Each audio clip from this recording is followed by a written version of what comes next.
¿Te atreves a soñar, a caer, a empezar, a intentarlo, a vivir, a morir, a liberarte, a sonreír, a llorar, a crear? ¿Te atreves? Haz que las cosas pasen. Que las cosas pasen. ¿Te atreves? Hola, ¿qué tal? Yo soy Caro Hernández. Muchas gracias por estar aquí en otro podcast, en otra aventura. Y hoy estoy muy contenta porque tengo un visitante muy interesante que espero que les guste mucho todo lo que nos va a compartir. Se llama Diego Bernal, es lingüista, vive en Brasil, aunque es gallego.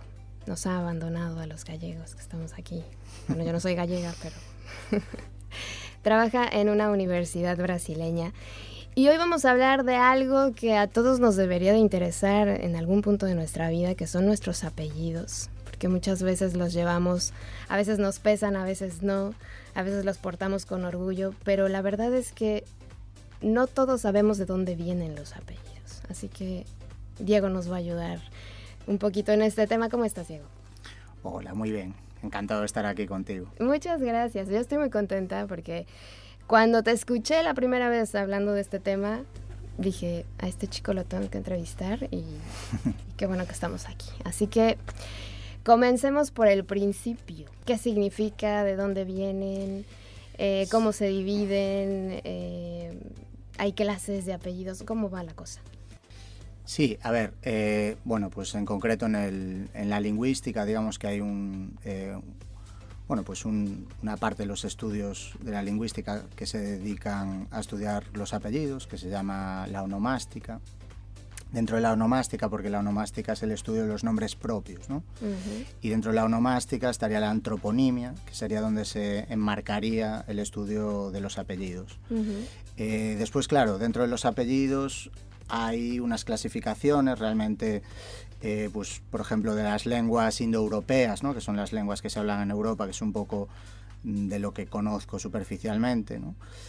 Bueno, pues más o menos todos los apellidos en Europa funcionan de forma muy parecida. Entonces este esquema que voy a decir, que bueno, pues yo en concreto he estudiado los apellidos gallego-portugueses, uh-huh. Es en lo que estoy, lo que mejor conozco, ¿no? Pero realmente este esquema podría valer, ya digo, para cualquier lengua europea, ¿no? Okay. Entonces, como decía, los apellidos estarían clasificados en tres, o sea, habría como tres clases, ¿no? de apellidos, fundamentalmente, que serían por un lado los apellidos patronímicos, que son los que significan hijo de, ¿no? ¿Como por ejemplo? Pues por ejemplo, en el mundo hispánico y en el mundo lusófono, digamos, son esos apellidos que acaban en, pues en el caso del portugués, del gallego portugués, en ES, y en el caso del castellano en EZ, por ejemplo, ¿no? Eso no quiere decir, digo, porque he dado estos casos, ¿no? de las dos lenguas, digamos, predominantes en la península ibérica, pero, por ejemplo, en vasco, pues también existe un patronímico, ¿no? Por ejemplo, que acaban en ena, por ejemplo, Michelena, ¿no? Que significa hijo de Michel, que precisamente era un grande lingüista vasco, ¿no? Entonces, por eso decía, ¿no? Que realmente este esquema de patronímicos, por ejemplo, nos valdría para otras lenguas. Podemos recordar, por ejemplo, el caso del inglés, que son los apellidos que acaban en son, ¿no? Que, como sabéis, son significa hijo en inglés, ¿no? Entonces tenemos ahí, por ejemplo, Johnson, por ejemplo, ¿no? O en el caso de las lenguas gaélicas, que son las lenguas habladas pues tanto en Escocia como en Irlanda, pues tendríamos el Mac, ¿no? Tan conocido por esa cadena de hamburgueserías norteamericana, ¿no? McDonald's, pues ahí sería hijo de Donald, ¿no? Que en este caso es un apellido de origen escocés. Y también tendríamos el O'Neill, por ejemplo, ¿no? Que es una marca de surf, por ejemplo, muy conocida también. Uh-huh. Y eso ya sería un apellido de origen irlandés, que significa hijo de Neil, ¿no? Uh-huh. Entonces, bueno, eso sería el primer grupo, ¿no? Okay. ¿Qué dijiste que se llaman? Patronímicos, exactamente. Okay. Después tendríamos apellidos que son motes, ¿no? Es decir, bueno, pues apellidos que en este caso pues podrían ser tanto características, están los motes, por ejemplo, cromatonímicos, ¿no? Que serían, bueno, designarían características del pelo o de la piel, ¿no? Pues tenemos, por ejemplo, en gallego-portugués uno muy común es Mourinho, ¿no? El famoso entrenador de fútbol, Mourinho, ¿no? Pues haría referencia a esto. En castellano, por ejemplo, tenemos blanco, ¿no? Que hace referencia pues al pelo blanco, ¿no? Cuando alguien era muy joven y tenía el pelo blanco desde pues temprana edad, ¿no? O calvo, ¿no? Aquí venden atunes o no sé qué. Exactamente, calvo sería otro ejemplo de mote, que haría referencia evidentemente a alguien que perdería el pelo en una edad que no sería habitual, ¿no? Y por eso se identificaría por eso, exactamente. Y bueno, después aparte de estos dos tipos, tendríamos un tercer tipo que sería el toponímico. Que el toponímico pues haría referencia a nombres de lugares. Okay. Vale, hay por ejemplo, pues me acuerdo de un presidente, por ejemplo creo que era, latinoamericano, ahora estoy dudando, creo que era de Uruguay, ¿no? O de Paraguay, la verdad es que no me acuerdo, pero que se apellidaba Lugo. Yo tengo una amiga que se llama Claro, Lugo. Pues Lugo es por la ciudad de Lugo, evidentemente, ¿no? Entonces, pero hay muchos otros, ¿no? Hay Braga, un famoso cantante brasileño, por ejemplo, Roberto Carlos, no sé si te suena. Sí, sí. Pero, por ejemplo, tiene el apellido Braga, ¿no? Que haría referencia a esa ciudad del norte de Portugal. Y aquí dicen Braga otras cosas. Ah, sí, claro. Yo estaba pensando, tú estabas pensando. Sí, porque en México no se llama así, ¿no? No, Pantaleta. Ah, Pantaleta, interesante, no sabía. Pues sí, no, yo estaba pensando en la ciudad, pero es verdad que en castellano, en España, Braga es otra cosa. Ok, entonces Braga es un lugar. Sí, es una de las ciudades históricas de Portugal, fundada por los romanos, Brácara Augusta, que de hecho fue la capital histórica del Reino de Galicia, precisamente. Entonces es una ciudad muy vinculada a Galicia, está muy cerca, ¿no? Una ciudad muy bonita, si no la conoces, pues que aquí cerca, la verdad es que merece la pena. Sí, después, hay otros topónimos, ¿no? No tienen por qué ser ciudades, ¿no? Pueden ser lugares pequeños, puede ser calle, por ejemplo, ¿no? En castellano existe puede ser plaza también, ¿vale? Que hace referencia, pues, a una calle, una plaza, pues, medieval, ¿no? Cuando surgen estos apellidos. Entonces, ya digo, esos serían los coronímicos, ¿no? Que son, pues designan locales o ámbitos concretos. Aquí, por ejemplo, hay un coronímico bastante común que es Ocampo, que realmente tenía que ser do campo, ¿no? Y que fue castellanizado, digamos, deturpado, ¿no? De alguna manera, porque en castellano no existía ese do campo, entonces, pues... Entonces el apellido te delata un poco, ¿no? Te dice de dónde vienen tus ancestros, ¿no? O sea, te dice, si tú naces, por ejemplo, tengo una amiga que está en México y que se apellida Queijeiro. Entonces ella, aunque diga que es mexicana, en realidad es que sus ancestros no son mexicanos todos, ¿no? O sea, tiene ancestros gallegos, ¿no? Podría ser porque ese apellido es de aquí.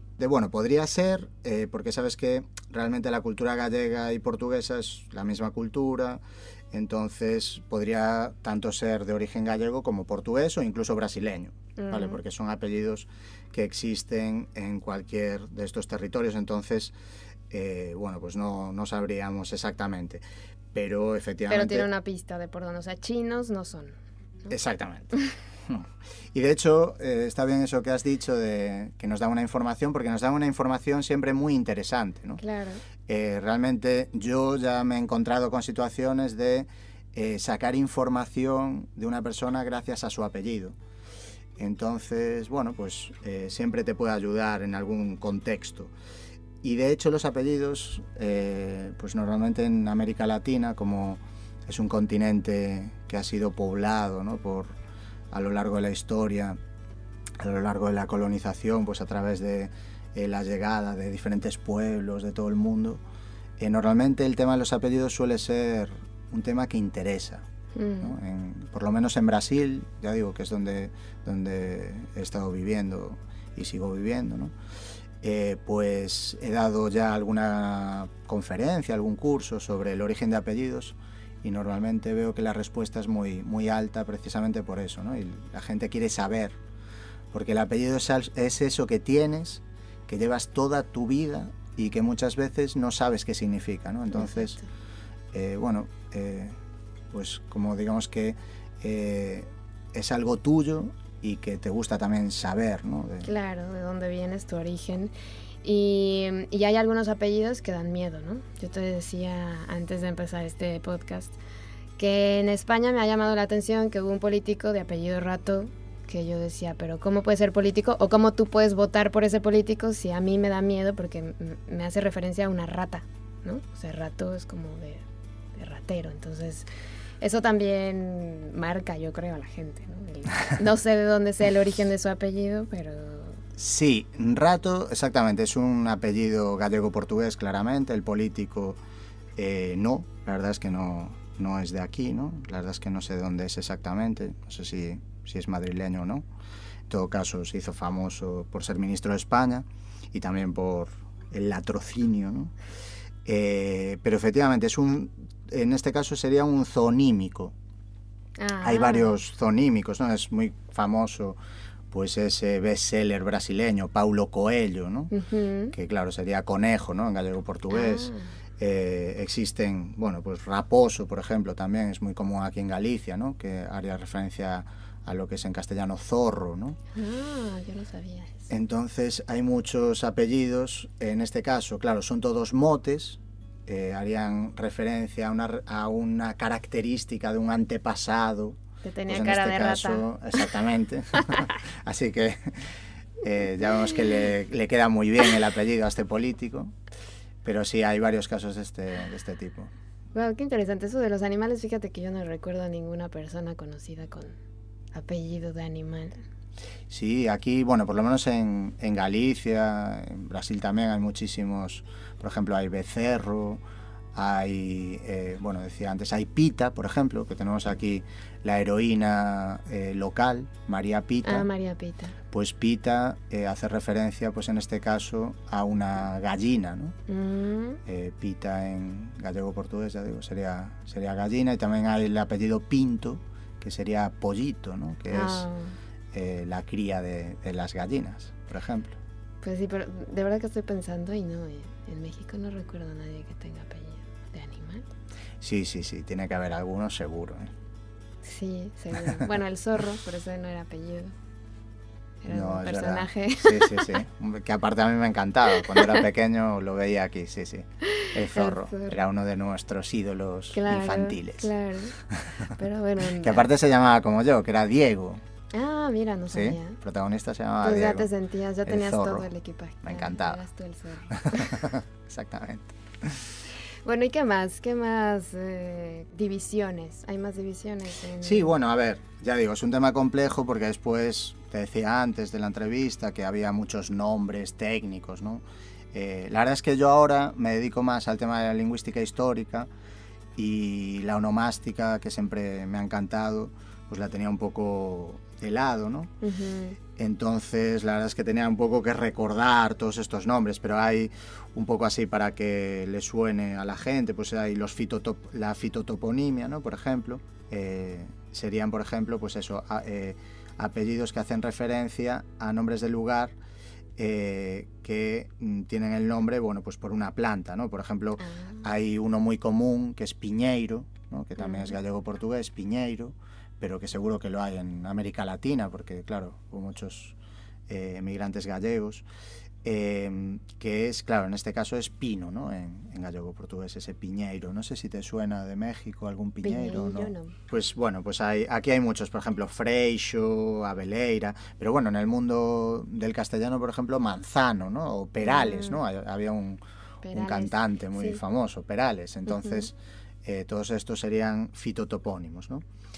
Hay y aprovecho, ¿no?, para comentar esto, hay un falso mito, ¿no?, de que los judíos, precisamente, personas que tenían religión judaica, utilizarían estos apellidos.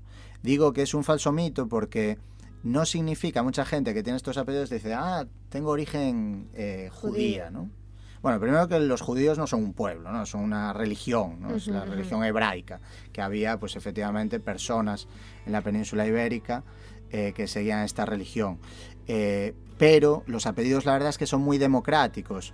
Y date cuenta que en ese momento en el que había persecuciones de religiones, ¿no? Tanto pues en la península ibérica convivían musulmanes, hebreos y cristianos, entonces realmente nadie quería distinguirse por el apellido. Entonces el apellido no indicaba para nada pues ningún tipo de aspecto religioso, ¿no? Incluso tampoco eran de clases sociales, porque hay gente que a lo mejor se apellida conde o rey, ¿no? Que son apellidos comunes. Caballero. Tanto, por ejemplo, caballero, ¿no? Bueno, pues todos estos apellidos, bueno, siento decir que tanto los podía llevar un labrador como un rey o como un noble. Okay. Vale, entonces los apellidos no indican ni origen religioso ni origen social. En ese sentido, son muy democráticos. Ok. Sí, porque yo alguna vez escuché el término de apellido marrano. O sea, que los judíos, para, en este caso de la persecución que decías tú, sí, cambiaban su apellido para no ser perseguidos o detectados por eso. No sé si sea verdad o sea... Sí, sí que hay, evidentemente, nombres de origen hebreo, ¿no? Durante la Edad Media, pero ya digo, cuando eran cristianos nuevos cambiaban pues estos apellidos, y lo que pretendían precisamente era no tener ningún tipo de elemento que los discriminase, como es lógico. Entonces, por eso digo que todos estos fitotopónimos no implicaban para nada que la persona fuese judía. Podía ser cristiana o podía ser musulmana, no había en ese sentido. Por ejemplo, la cultura musulmana sí que dejó aquí algún resto, ¿no? Tanto en el vocabulario, tanto el castellano, ¿no? Por ejemplo, la palabra alcalde, o la palabra almohada, exactamente, ¿no? O aceite, bueno, hay muchísimas, exacto, alhaja. Y también dejaron nombres, ¿no? Por ejemplo, aquí existe un ayuntamiento que se llama San Mamede, y que ese Mamede realmente es Mohamed, ¿no? Es un nombre, pues en este caso, de origen árabe, ¿no? Entonces, claro que dejaron vestigio, pero no implicaba, ya digo, hoy los apellidos no implica que fueses necesariamente de religión judía o que tu familia fuese de esa religión. Podía ser o no. Simplemente no lo sabemos. Hay un eso apellido no es un elemento. que es así, ¿no? ¿Moro o no? Sí, Moro. Lo que pasa que eso hacía referencia al tono de la piel. Ah, sí. Era moreno. Realmente es un poco, sí, es un poco despectivo, ¿no? Porque sabemos que Moro eran como se llamaba despectivamente a los musulmanes, ¿no? Sí, a los musulmanes en general. Digo porque algunos eran árabes y otros no, pero... a los musulmanes en general, entonces sí que había, digamos, ese lado así despectivo, ¿no? Pero pasó a designar personas que tenían, pues eso, la piel más morena. Aquí en Galicia es muy común que haya, pues, gente que tiene la piel muy blanca y otra que tiene la piel muy morena, ¿no? Entonces, normalmente eran esas personas que llevaban ese tipo de apellidos que decía antes, Moure, Moro que dices, Mourinho, ¿no? Todo este tipo de apellidos. También Prieto, ¿no? Que realmente hace referencia a preto. No sé si en México utilizáis esa palabra prieto para está negro. prietito, decimos de cariño, porque no suene feo, prietito en diminutivo cuando eres más moreno de los morenos normales, porque en México todos somos morenos, bueno, casi. Claro. Todos somos morenos, pero hay unos que son moreno más intenso, que no son negros, sí, pero que son morenos, entonces prieto, está claro. Prietito, pero también es despectivo. Pues genial, porque me viene muy bien en este caso, porque existe un apellido que es Prieto y que también haría, o sea, se referiría a esas personas que tienen una piel más morena. En este caso, claro, hay que pensarlo en el contexto medieval gallego-portugués, que es donde surgen, ¿no? Estos apellidos, y que ya digo, en su origen aquí pues sería Preto, ¿no? Y tú cuando conoces a alguien y te dice su nombre completo, puedes hacer un análisis rápido, así, sí, pues claro, si tienes el conocimiento de sus apellidos. Sí, yo admito que sí, que siempre lo hago. O sea, por ejemplo, yo que soy Hernández Jacobo. Vale, pues en este caso Hernández sería un patronímico, claramente, ¿no? Aparte es un patronímico castellano, porque tanto en la área gallego-portuguesa como asturleonesa existe el apellido Fernández, ¿no? con F, que ahí en ese caso no sería la forma castellana. La forma castellana es Hernández, ¿no? Que es la tuya. Entonces, en este caso, pues sería hijo de Hernando, ¿no? Que sería una variante de Fernando. Okay. ¿Vale? Entonces, bueno, pues ahí ya tienes la información de que un antepasado tuyo se llamaba Hernando o Fernando, ¿vale? Y por otro lado, ¿cuál era el otro? Jacobo. Jacobo también clarísimamente es un patronímico, también en este caso hay no, a veces los patronímicos tienen ese sufijo que indica hijo de, pero otras veces no, otras veces es el nombre directamente. En este caso también hay Marcos, por ejemplo, ¿no? Ese apellido. Bueno, pues en este caso Jacobo sería un patronímico y también pues un antepasado que se llamó Jacobo y que sus hijos llevaron su nombre. En este caso además es interesante porque Jacobo, sabes que está relacionado con la propia capital de Galicia, a lo mejor es el destino que te ha llevado aquí. Fíjate, el apellido me ha traído aquí. Exactamente, por el santo, el jacobeo, claro, Santiago, y Jacobo viene de ahí, ¿no? De hecho, Santiago, bueno, pues los literatos del país muchas veces se refieren a Santiago como Jacobus Land, la tierra de Jacobo. Y le dicen Jacobus. Jacobus Land, ¿no? Que sería la forma latina. Y aquí estás, en la tierra de Jacobo, que es tu tierra. Claro, mira, ¿quién lo diría? Pues es muy interesante, la verdad es que esto de los apellidos, y se siguen creando apellidos. Puedo yo decir, ya no me quiero este apellido, quiero ahora llamarme, no sé, Guargonchenko, por ejemplo. Sí, la verdad es que hoy es más difícil porque hay un control por parte, en este caso, de las instituciones, del Estado, ¿no? De la administración, muy grande en la identidad de las personas, ¿no? Hay una serie de leyes que te permiten modificar tus apellidos, o incluso ahora, por ejemplo, por la discriminación histórica de la mujer, pues también hay la posibilidad de que puedas poner el apellido de la madre antes que el del padre. Para que se herede. Exactamente, entonces... Aunque el apellido de la madre es el del padre y de los padres, ¿no? Sí, es verdad. Pero bueno, tú puedes hacer eso, ¿no? A lo mejor no te gusta el de tu padre o bueno, pues por el motivo que sea, pues lo quieres cambiar, pues eso hoy lo puedes hacer, pero bueno, el proceso no es fácil, ¿eh? Hay bastantes leyes y bueno, pues bastante burocracia que tienes que hacer, ¿sabes? Y la gente, por ejemplo, lo que decías de José Saramago, ¿no? Que no se apellidaba Saramago, pero que se cambia el apellido porque bueno, cuéntanos mejor tú la historia. Sí, no, es que es una historia que estábamos comentando antes precisamente de la entrevista. Decía que hasta el siglo XX sí que había posibilidades de que se cambiasen los apellidos y era más común porque no había un control tan estricto, ¿no? Como hay hoy en la identidad de las personas. Entonces, por ejemplo, contaba el caso de Saramago, que sé que Saramago no se apellidaba Saramago, ¿no? El premio Nobel portugués, no me acuerdo cómo era su apellido real, pero era de una familia que era conocida pues en su aldea, ¿no? Porque era una ciudad muy pequeña donde él vivía, en un pueblo, ¿no? Pasó a ser, eran conocidos como los Saramago, ¿no? Pero ya digo, era un mote, no era el apellido real de ellos. Entonces, cuando el padre fue a registrar al hijo, la persona que estaba allí, como sabía que era de la familia de los Saramago, pues decidió ponerle Saramago. El padre dijo que no era su apellido, pero el otro dijo, bueno, ya está, es apuntado. Como es conocido y apuntado así. Entonces, lo cual demuestra que hasta hace poco había una flexibilidad bastante grande en relación a esto. Yo en concreto, bueno, conozco un caso de una brasileña amiga que vive en Madrid, no sé si seguirá por allí porque ya hace tiempo que no hablo con ella, que se llama Camila Lee y tenía ese apellido Lee. Bueno, pues la verdad es que a mí me sonaba chino, ¿no? Por Bruce Lee, y bueno, es un apellido que siempre vinculamos al mundo chino, ¿no?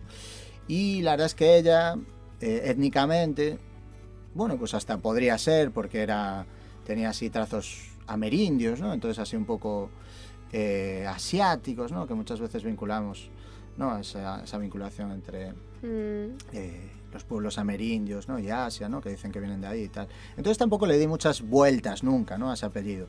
Y un día le pregunté si tenía pues algún pariente de origen chino, bueno, o asiático, tal.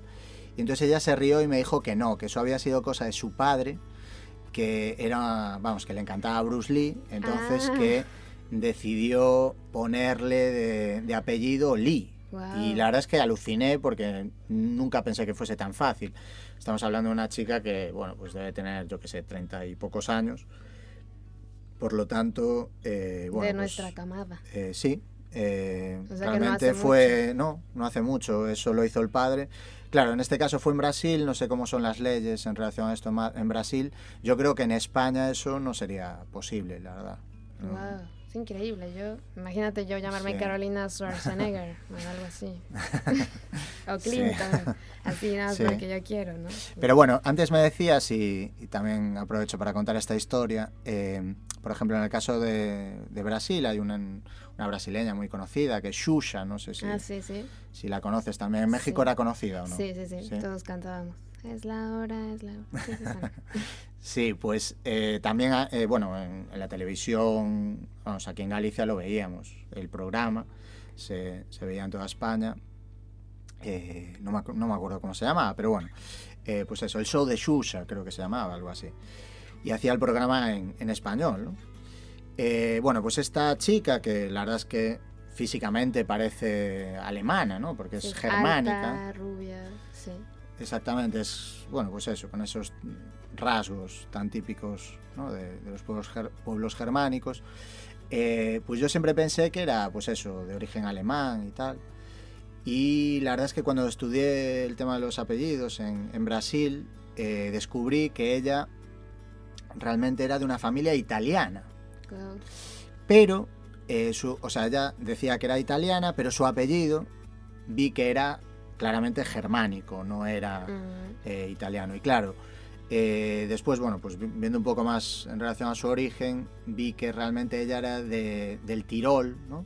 Que es una zona, pues que el norte pertenece a Austria y el sur pertenece a Italia, pero claro, es de cultura germánica. Entonces también hay que tener cuidado con los apellidos, porque muchas veces vemos apellidos y claro, los vinculamos pues a un país, a un estado, ¿no? Claro. Y bueno, pues yo por ejemplo, que ya digo, soy de un pueblo, de una nación sin estado como es Galicia, que tiene una cultura y una lengua propias, pues sí que te das cuenta que los apellidos te permiten pues saber el origen pues de las personas, no tanto por el Estado, sino por, en este caso, una vinculación lingüística, ¿no? En la península ibérica, por ejemplo, pues hay varias lenguas, varios pueblos, y gracias a tu apellido también podemos determinar de qué pueblo eran tus padres, ¿no? Por ejemplo, es muy conocido el caso de Cervantes, que es, bueno, pues el gran escritor de la literatura española, que tiene dos apellidos de origen gallego, ¿no? Tanto Cervantes como Saavedra. Cervantes, que es un municipio del este de Galicia, y Saavedra, que significa sería de la palabra latina sala, ¿no? Es decir, pues una habitación, una sala, y vedra, que significa en gallego-portugués antiguo, vieja, ¿no? Entonces, una sala vieja. Una sala vieja, una habitación vieja, haría referencia, pues en este caso, pues a un Y suena tan bonito, ¿no? El Saavedra, y significa algo tan feo. Sí, sí, bueno, hacía referencia, pues eso, a una habitación antigua, tampoco. Pero bueno, sí, hay apellidos mucho peores, te lo aseguro, de significado. ¿Cómo cuál? A ver, el cotilleo ya va a empezar. ¿Tienes algún otro chisme que contarnos de apellidos famosos? Sí, la verdad es que, bueno, puedo contar una anécdota así simpática, un poco picante, ¿no? No sé si aquí es adecuado aquí puro adulto, de 18 para arriba. Porque, bueno, pues en concreto en Galicia hay varios apellidos que tienen un origen de significado, pero que, por ejemplo, en Brasil, pues ese significado antiguo, ¿no?, ha derivado en otros significados, ha ganado otra semántica. Entonces, por ejemplo, aquí hay un apellido muy común, en concreto tanto en Coruña como en Santiago. Incluso hay una jugadora de fútbol que lo lleva, que es considerada una de las mejores jugadoras de fútbol de Europa, que es Verónica Boquete. Boquete. Y este boquete, hoyo, claro, ¿no? tiene, o sea, el significado de boquete es de boca, con un sufijo ete, que en este caso es un diminutivo. Entonces, es, bueno, pues una persona, es una característica física, una persona que tenía una boca pequeña, simplemente era eso. Entonces, Verónica Boquete pues hace referencia, ¿no?, a un antepasado de ella que tendría esa característica física. Hoy en Brasil, bueno, pues boquete tiene el significado de felación, ¿no? Entonces, claro, cuando esta chica o otras personas que tengan este apellido, que está en común, van a Brasil, pues se encuentran con una situación un poco comprometedora. Bueno, no sé comprometedora, no sé si desagradable o agradable, pero en todo caso comprometedora. Eso ya es personal, decisión de cada quien. Exactamente. ¡Wow! ¡Qué loco! Sí. Fíjate, bueno, no sé. ¿Y algún personaje, escritor famoso que sepas que se haya cambiado el apellido?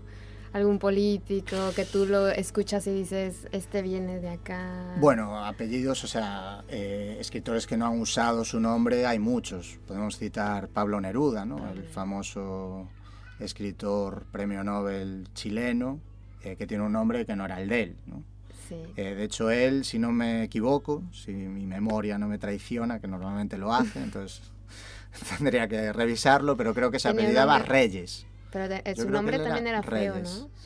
Su nombre era... Sí, la verdad es que no me acuerdo ahora del nombre completo, pero sé que él...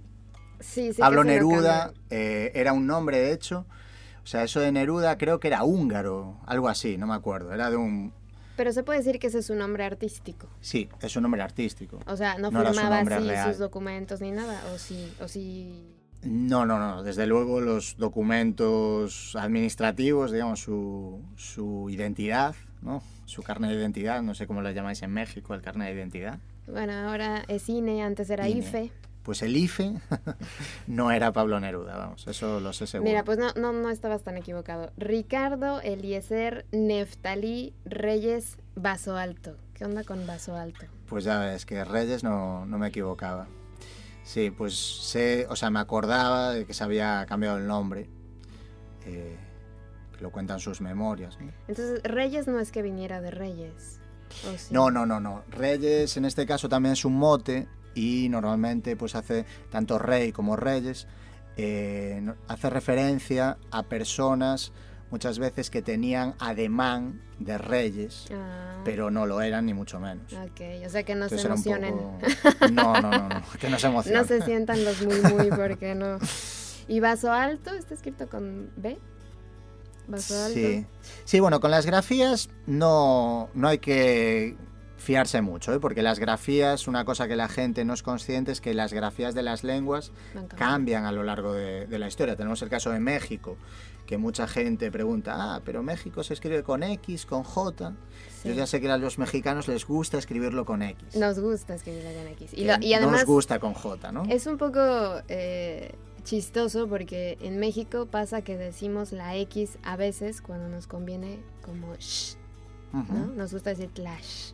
Sí. Y algunas veces, y en el caso de México, todos decimos México, pero lo ponemos con X, o sea, es una cosa rara ahí. Claro, pero no es rara, eso es porque era la grafía antigua del castellano. De hecho, por ejemplo, el Quijote, ¿no?, la que hablábamos antes de Cervantes, la primera edición está escrita Quijote con X. No porque se pronunciase de otra manera, ¿eh? No decían Quixote, como diríamos, por ejemplo, aquí en Galicia, no. Es porque en castellano la grafía, pues en ese momento era la X y no la J. Entonces, las grafías han cambiado a lo largo de la historia. Y aquí los españoles ponen México con J y nos da el infarto a los que venimos de México. Claro, porque es como una modernización del topónimo, ¿no? Es verdad que los topónimos y los apellidos suelen ser muy conservadores. Por eso ese apellido que me decías, Vaso Alto, con B, ¿no?, en vez de con V. Bueno, pues eso no hay que fiarse. Además, tampoco sabemos de dónde viene. Tiene pinta, sin saberlo, de ser toponímico, pero nunca, de hecho no lo conozco ese apellido, es la primera vez que lo escucho. Sí, pues ¿quién iba a decir? Por eso, qué bueno que lo resumió en Pablo Neruda, porque su nombre era bastante feo. Ricardo Eliezer Neftalí. Sí, la verdad es que lo iba a tener difícil para ganar el premio Nobel. Sí. Con ese nombre no triunfas, así que bueno que se lo ganó. El nombre es muy importante. ¿Y tú, que eres Bernal, entonces es un apellido que viene del lugar? Sí, mi apellido, por ejemplo, en este caso no es gallego-portugués. En Galicia existía como nombre, como una variante de Bernardo. Hay un poeta medieval, Bernal de Bonaval, pero como apellido nunca existió en Galicia. En Galicia ese apellido sería Bernardes. Sí. En cambio, Bernal, en concreto, es un apellido, ya digo, patronímico, que significa hijo de Bernardo, y en concreto, pues en mi caso, es un apellido de origen murciano. Bueno, sin duda, este tema de los apellidos me imagino que será muy extenso y a mí en particular me parece sumamente interesante, pues eso, conocer nuestro origen, que bueno, que como dices, no es que ya tengas la respuesta, sino que te va dando pistas, ¿no? De buscar. Y ahora que está tan de moda las constelaciones familiares, que no sé si las has escuchado, pero bueno, que el apellido pesa y nos va interesando cada vez más el buscar a nuestros ancestros y saber de dónde venimos, ¿no? Y yo te agradezco un montón por haber aceptado la invitación de estar aquí y ojalá encontremos otro tema para hablar, porque me gusta conversar con la gente sabia, interesante. Gracias por lo de sabio, pero demasiado exagerado. Nada, yo todo lo que sea hablar de lengua, lingüística en general, bueno, pues es a lo que me dedico, entonces encantado de venir aquí a hablar. Es muy agradable conversar contigo, así que cuando quieras. Muchas gracias. Pues con esto nos despedimos. Muchas gracias por escucharnos. Si tienen dudas, pues escríbanos, compártanos, coméntenos y ojalá podamos seguir aprendiendo de gente interesante. Así que gracias por estar. Hasta la próxima. Te atreves. Haz que las cosas pasen. Que las cosas pasen. ¿Te atreves?